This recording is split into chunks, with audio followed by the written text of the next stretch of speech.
अगर आप लोग ऑलरेडी म्यूचुअल फंड में इन्वेस्टर हो, आप एसआईपी कर रहे हो, लमसम पैसा डाल रहे हो, या फिर आप म्यूचुअल फंड में अपनी एसआईपी या इन्वेस्टमेंट प्लान कर रहे हो, तो आपका एक क्वेश्चन हो सकता है कि भला इसमें टैक्सेशन कैसी रहेगी।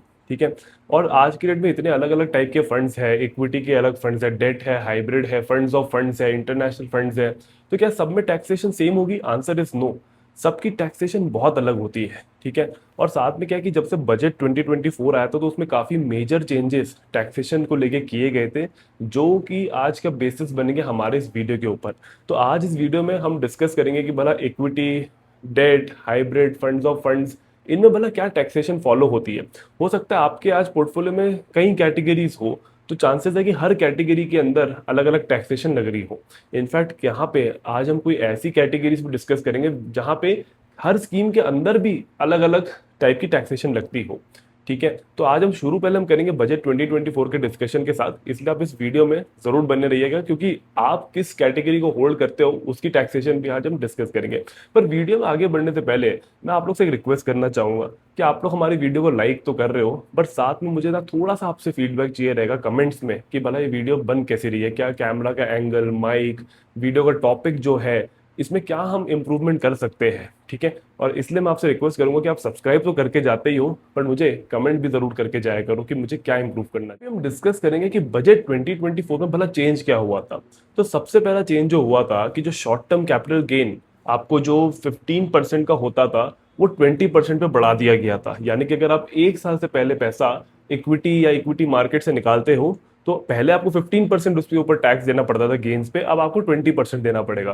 पर साथ में जो आपका जो लॉन्ग टर्म कैपिटल गेन होता था, जो एक साल के ऊपर पैसा निकालने पे होता था, वो पहले आपका 10% होता था, जिसको बढ़ा के 12.5% कर दिया गया है। पर एग्जेम्पशन को भी 1 लाख से 1,25,000 यानी कि 1.25 लाख कर दिया गया है। यानी कि इतनी आपको एग्जेम्पशन अब से ये लागू होता है जो प्योर इक्विटी फंड्स है, यानी कि जिसमें 65% से ज्यादा पैसा इक्विटीज में लग रहा है, ये उनके लिए एप्लीकेबल है। डेट में भी चेंजेस हुए, जो कि हम डेट के टाइम हम बात करेंगे। इसलिए अब हम वीडियो में आगे बढ़ते हैं और एक एक कैटेगरी को डिस्कस करते हैं। सेशन को सिंप्लीफाई करने के लिए ना हम 3 बकेट्स बनाएंगे। सबसे पहले बकेट का नाम हम बोलेंगे इक्विटी, जहां पे 65% से ज्यादा पैसा इक्विटी में लगता है। ठीक है। दूसरा बकेट हम रखेंगे डेट का, जहां पे 35% से कम पैसा इक्विटी में लगता है। ठीक है। पहले बकेट में 65 से ज्यादा पैसा, दूसरे बकेट में 35 से कम पैसा, और तीसरा बकेट जो होगा एक मिडिल ग्राउंड होगा, यानी कि 35 से 65% इक्विटी उसमें बीच में रहेगा। अगर आपने ये क्लासिफिकेशन को समझ लिया और इस क्लासिफिकेशन को यूज करके आपने टैक्सेशन को समझने की कोशिश करी, तो आज की इस वीडियो के बाद टैक्सेशन आपके लिए बहुत आसान हो जाएगा, क्योंकि यही डिसाइड करता है कि एक फंड को कैसी टैक्सेशन मिलेगी। और जो आपका मैंने थर्ड बकेट बताया है, ये सबसे गेम चेंजर होता है, क्योंकि यहाँ पे एक कैटेगरी के अंदर अलग अलग स्कीम पे अलग टैक्सेशन भी फॉलो हो सकती है। इसलिए आप वीडियो में बने रहिएगा कि जब हम हाइब्रिड्स की बात करेंगे तब आपको बहुत ज्यादा क्लैरिटी मिलेगी। पहले हम बात करेंगे प्योर इक्विटी फंड्स के ऊपर। ठीक है। जैसे आप अब सुनते हो आपके जो large cap fund, mid cap, small cap, flexi cap, multi cap, ठीक है, वैल्यू फंड, ठीक है, डिविडेंड यील्ड फंड, ये सारे जो 12 कैटेगरी सेबी ने दी हुई है, ये सारी कैटेगरी होती है इक्विटी टैक्सेशन में। अब इक्विटी टैक्सेशन में क्या रूल फॉलो होता है कि अगर आप इन्वेस्टमेंट करते हो, समझो आज जनवरी 2024 में आपने इन्वेस्टमेंट शुरू करी और जनवरी 2025 से पहले आपने पैसे निकाल लिए, यानी कि एक साल पूरा होने से पहले आपने पैसे रिडीम कर लिए उस स्कीम में से, तो जो भी आपने गेन बनाया होगा उस पर फ्लैट 20% का टैक्स आपका लगेगा। ठीक है। पर मान के चलते कि आप फेब्रवरी 2025 में, यानी कि एक साल से ऊपर, यानी कि 12 महीने से ऊपर जब उसको हो जाता है, तब आप पैसे निकालते हो, तो क्या होगा कि आपको गेन्स में पहले 1,25,000 का एग्जेम्पशन मिलेगा। अगर उसके ऊपर कुछ बचता है तब आपको 12.5 का एग्जेम्पशन मिल टैक्स लगेगा। यानी कि शॉर्ट टर्म कैपिटल गेन जो है आपका 20% है, लॉन्ग टर्म कैपिटल गेन 12.5% है, जिसमें आपको 1,25,000 का एग्जेम्पशन मिलता है। ठीक है। अब क्या होता है, लोग जब एसआईपी करते हैं ना, तब एक कंफ्यूजन आती है कि भाई मैंने एसआईपी तो हर अलग अलग महीने में करी, यानी कि अगर मैं जनवरी 2024 में शुरू करता हूँ तो फरवरी में भी दे रहा हूँ, मार्च, अप्रैल, दिसंबर तक में दे रहा हूँ, और समझो मैं फरवरी 2025 में पैसे निकाल लेता हूँ, तो क्या होगा? तो क्या होगा कि उसमें डिपेंड करता है कि एक पर्टिकुलर महीने की जो एसआईपी आपने की है, क्या उस एसआईपी को 12 महीने हो गए। फॉर एग्जाम्पल जनवरी 2024 में जो एसआईपी करी थी उसको 12 महीने होंगे जनवरी 2025 कंप्लीट होने पे।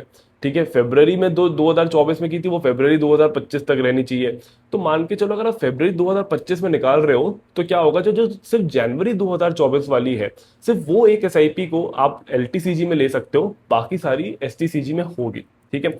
अब एक और क्वेश्चन आ सकता है कि चलो मैंने 2 साल एसआईपी करी, ठीक है, मैंने मान के चलो 5-5 हज़ार की एसआईपी करी और 2 साल चलाई, यानी कि 24 महीने चलाए, और मैंने जो मान के चलो अगर 5 हज़ार की कर रहा हूँ, तो जो 60 हज़ार रुपए है, ठीक है, 1 साल का जो पैसा वो मैंने निकाल लिया, तो क्या होगा, तो उसमें क्या होगा कि आपका फीफो मेथड अप्लाई होगा। वो क्या करेंगे कि वो जनवरी 2024 से शुरू करेंगे, और मान के चलते आप फरवरी 2026 में पैसा निकाल रहे हो, और जनवरी 2024 से शुरू करके जो पहले की 12 इंस्टॉलमेंट होंगे उनको यूज करेंगे, और उनके बेसिस पे वो डिसाइड करेंगे कि भला इसको एलटीसीजी में क्लासीफाई करें कि एसटीसीजी में फॉलो करें।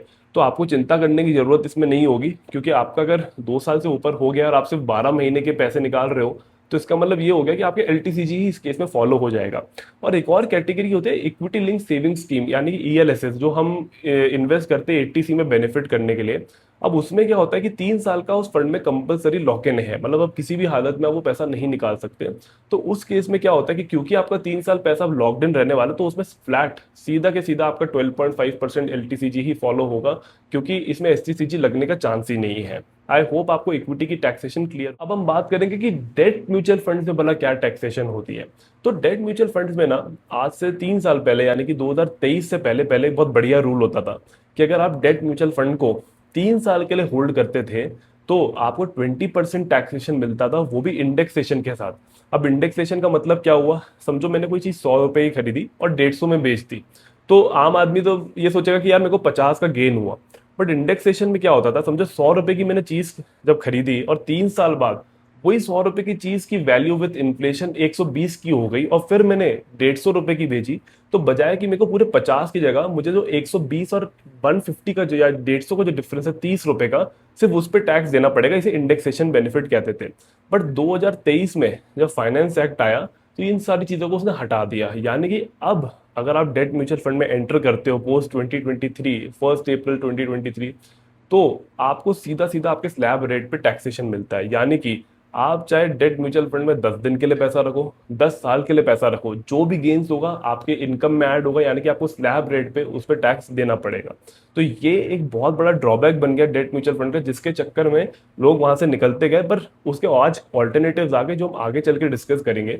बट डेट म्यूचुअल फंड में सिंपल मतलब है कि चाहे जो आप ओवरनाइट फंड सुनते हो, लिक्विड फंड सुनते हो, मनी मार्केट फंड सुनते हो, लॉन्ग ड्यूरेशन फंड सुनते हो, बैंकिंग सेक्टर पर पीएसयू फंड सुनते हो, जितने भी डेट ओरिएंटेड फंड है, यानी कि जिसमें 35% से कम पैसा इनफैक्ट इक्विटी में भी लगता है, वो सारे डेट में क्लासीफाई होते हैं और उनमें आपको स्लैब रेट पे टैक्सेशन देनी पड़ती है।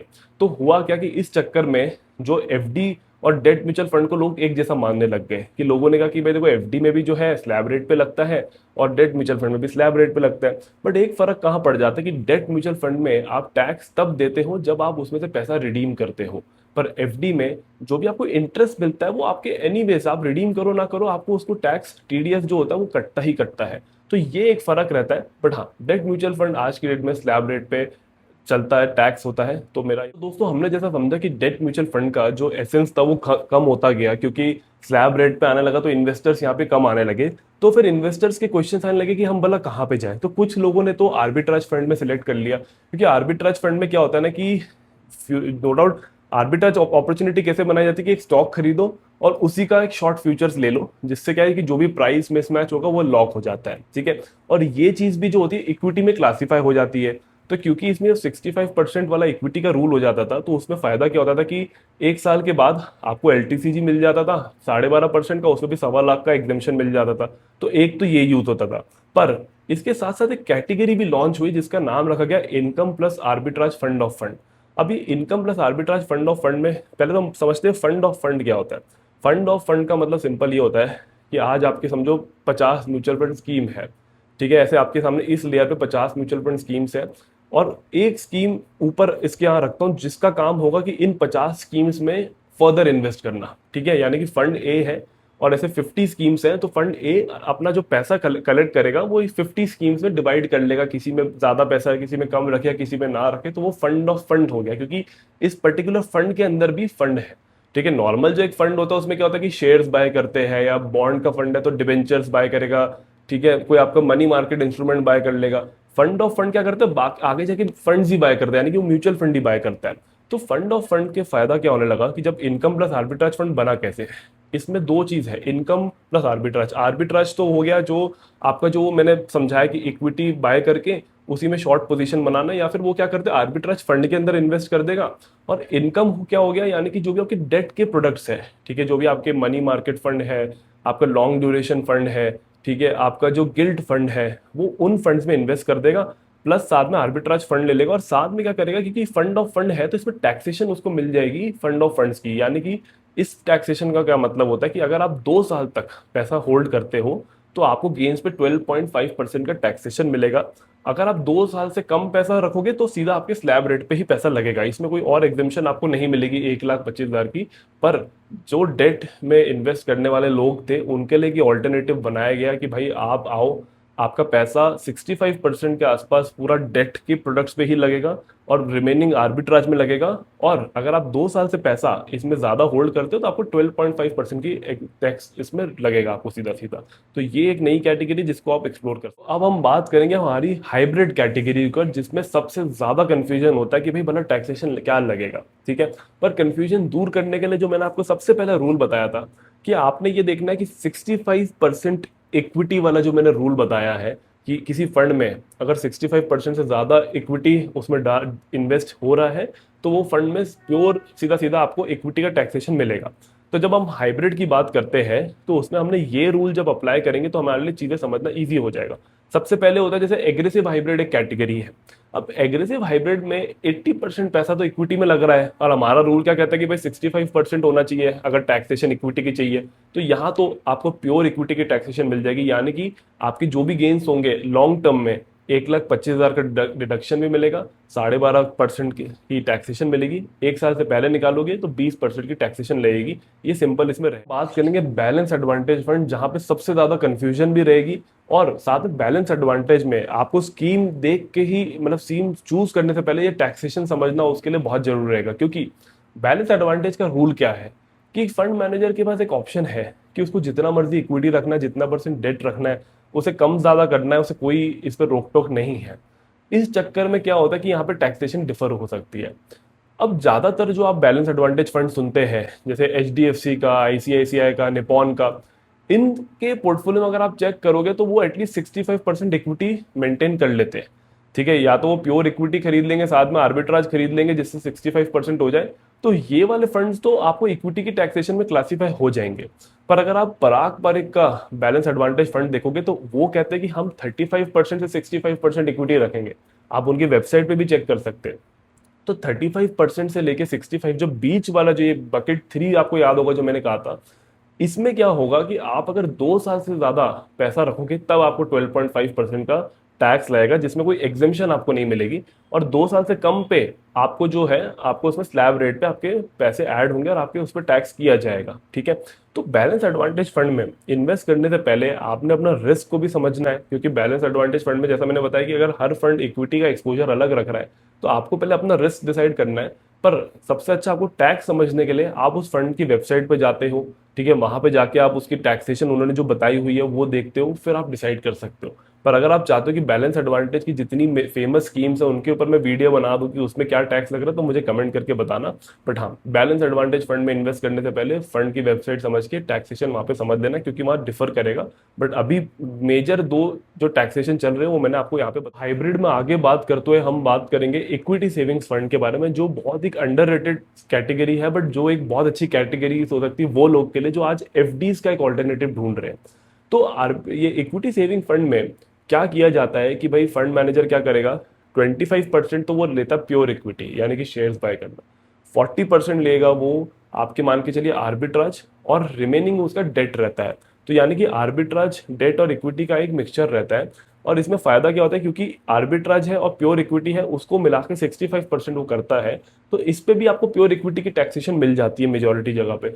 यानी कि आपको एक साल के बाद आप पैसा निकालते हो तो 1,25,000 का डिडक्शन मिल जाएगा और उसमें 12.5% का टैक्स। एक साल से पहले निकालोगे तो फ्लैट 20% का गेन्स पे टैक्स लगता है, ठीक है। पर यहाँ पे बहुत हाई रिटर्न्स की उम्मीद लेके नहीं आना है, ठीक है। और साथ में अगर आप एक एफडी के इन्वेस्टर हो तो आपको ये समझना है कि यहाँ पे कोई गारंटीड रिटर्न्स नहीं है। यहाँ पे कम से कम 2-3 साल तो आपको अपना पैसा होल्ड करना हो तभी आपको इसमें इन्वेस्ट करना चाहिए। बट ये कैटेगरी बहुत इग्नोर्ड है, क्योंकि इसमें एफडी जैसे रिटर्न्स भी के आसपास भी बन सकते हैं, प्लस टैक्सेशन आपको एफडी से बेटर मिल सकती है। इसलिए इसकी टैक्सेशन भी मैंने यहाँ पे डिस्कस करी है। क्या आप इक्विटी सेविंग स्कीम में इन्वेस्ट कर रहे हो तो मुझे कमेंट करके बताओ। डिस्कस करेंगे बैलेंस हाइब्रिड फंड को। हमने सबसे पहले इससे पहले डिस्कस किया था बैलेंस एडवांटेज फंड।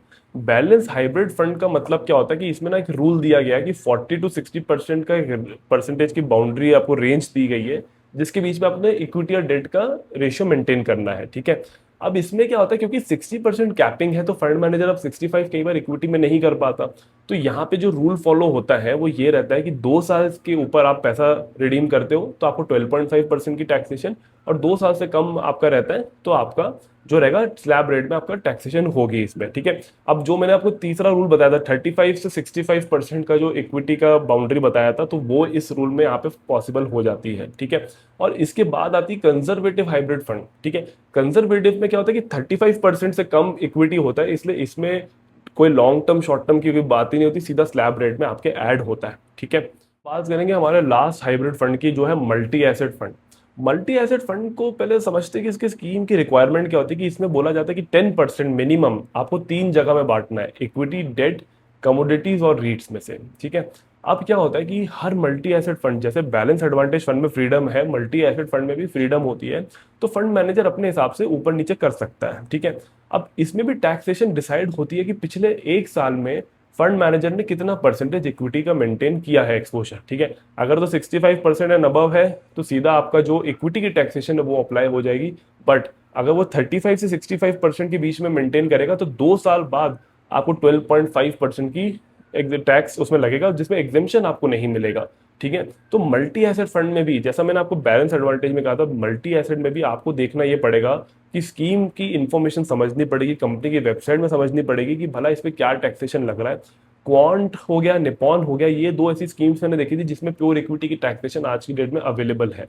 आप कौन से मल्टी एसेट में इन्वेस्ट कर रहे हो मुझे वो कमेंट कर। बात करेंगे हमारी लास्ट कैटेगरी जिसका नाम है फंड्स ऑफ फंड। तो जैसा मैंने आपको बताया कि फंड ऑफ फंड में होता है कि एक फंड में पैसा पिक किया जाता है और वो जाके फिर मल्टीपल अलग अलग फंड में इन्वेस्ट करता है। तो फंड ऑफ फंड में भी दोस्तों 2-3 अलग अलग कैटेगरी फर्दर बन जाती फॉर टैक्सेशन, ठीक है। अब समझो एक फंड ऑफ फंड है, अगर उसमें 90% ऑफ द पैसा जो इन्वेस्ट वो कलेक्ट कर रहे हैं, अगर वो 90% पैसा इंडियन इक्विटीज में आगे जाके इन्वेस्ट करते हैं तो उनको फिर मिलती है इक्विटी की टैक्सेशन, यानी कि एक साल के बाद आपको एक 1.25 लाख का एग्जेम्पशन प्लस 12.5% का टैक्सेशन उसमें रहेगा, और एक साल से पहले 20% रहेगा। बट इंडिया में ऐसी स्कीम्स बहुत कम है जो प्योर 90% पे ही पूरा इन्वेस्ट कर रही है, तो बहुत गिनती की स्कीम्स होगी, बहुत कम, 1-2 ऐसी स्कीम्स होगी, ठीक है। ज्यादातर जो स्कीम्स होती है वो लाई करती है हमारे कैटेगरी 2 ऑफ फंड। जैसे कि अब हम उस पर बात करें तो जैसे फॉर एग्जाम्पल आपका जो गोल्ड फंड ऑफ फंड हो गया, आपका इंटरनेशनल फंड ऑफ फंड हो गया, ठीक है, या आपका कोई सेक्टोरल फंड ऑफ फंड हो गया, ये जितने भी फंड ऑफ फंड या फिर आपके जो ये omni multi asset omni fund of fund जो आजकल चल रहे हैं, ये जितने भी फंड ऑफ फंड कैटेगरी जो मेजॉरिटी चंक की मैं बात करूं, इनमें क्या होता है कि अगर आप 2 साल के बाद पैसा रिडीम करते हो तो आपको 12.5% का टैक्स लगता है, जिसमें कोई एग्जेम्पशन नहीं होती है, और 2 साल से पहले आपके स्लैब रेट पे होता है। यानी कि अगर आप गोल्ड म्यूचुअल फंड में, सिल्वर म्यूचुअल फंड में इन्वेस्ट कर रहे हो तो ये रूल वहां पे भी अप्लाई होता है। और तीसरी जो कैटेगरी फंड ऑफ फंड के अंदर होती है जहां पे 65% से ज्यादा डेट में इन्वेस्ट होता है, तो वहां पे इररेस्पेक्टिव ऑफ होल्डिंग पीरियड आपको स्लैब रेट पे टैक्स किया जाता है, ठीक है। बट फंड ऑफ फंड जो मेजॉरिटी इंडिया में आज की डेट में चलते हैं वो मैंने जो कैटेगरी 2 बताई, जहां पे 65% से कम इक्विटी में इन्वेस्ट हो रहा है आज की डेट में, या फिर 90% से कम हो रहा है जो मैंने रूल 1 में बताया था। तो फंड ऑफ फंड में आपको मेजॉरिटी जो आप चेक करेंगे तो यही रूल फॉलो होता है कि 2 साल के बाद आपको 12.5% का टैक्स लगता है, और 2 साल से पहले सीधा स्लैब रेट पे रहता है और इस पर कोई एग्जेम्पशन नहीं रहती है। आप कौन से फंड ऑफ फंड में इन्वेस्ट कर रहे हो मुझे कमेंट करके बताओ। हमने सारी कैटेगरीज को डिस्कस कर लिया है, बट एक चीज और है जहां पे आपको टैक्सेशन लगता है, और वो होता है जब आप डिविडेंड ऑप्शन लेते हो, यानी कि जो आपका IDCW ऑप्शन जो लोग ऑप्ट करते हैं, यानी कि जिन लोगों को डिविडेंड चाहिए होता है, तो उन लोग के साथ क्या होता है, तो उन लोग में क्या होता है कि उनका जो डिविडेंड इनकम होती है वो उनके इनकम में ऐड होती है और उनके स्लैब रेट पे उन पर टैक्सेशन की जाती है।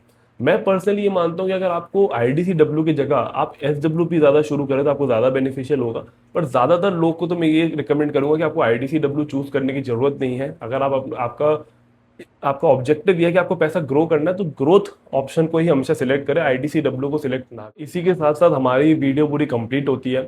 मैं एक समरी अभी स्क्रीन पर लगा दूंगा जहां पे आप चेक कर सकते हैं और स्क्रीनशॉट लेके रख सकते हैं कि आपका टैक्सेशन कहाँ पे कितना लगेगा। ठीक है, अगर आपको ये वीडियो पसंद आई है तो प्लीज लाइक और सब्सक्राइब जरूर करना। तो जाने से पहले बस एक क्लोजिंग रिमार्क मेरा ये रहेगा कि म्यूचुअल फंड इन्वेस्टमेंट करते टाइम कई लोग टैक्सेशन को बिल्कुल ही ध्यान नहीं देते या कुछ लोग बहुत ज्यादा ध्यान दे देते। मेरा हिसाब से आप लोग को एक मिडिल ग्राउंड बनाना चाहिए जहां पे आपको टैक्सेशन का आइडिया होना चाहिए और एक लॉन्ग टर्म इन्वेस्टर बन के आपको इन्वेस्ट करते रहना चाहिए। ठीक है, तो आई होप आपको ये वीडियो से क्लैरिटी मिली होगी। मुझे कमेंट करके अपना फीडबैक जरूर शेयर करिए और मुझे ये भी बताइए कि आप लोग कौन से टॉपिक में मेरे को चाहते हैं कि मैं वीडियो बनाऊं और साथ में आपको कहाँ पे इश्यूज फेस हो रही है। तो तब तक के लिए मैं आपको थैंक यू बोलना चाहूंगा कि आपने मेरी वीडियो देखी और आई होप आपकी investing journey day by day better होती जाए।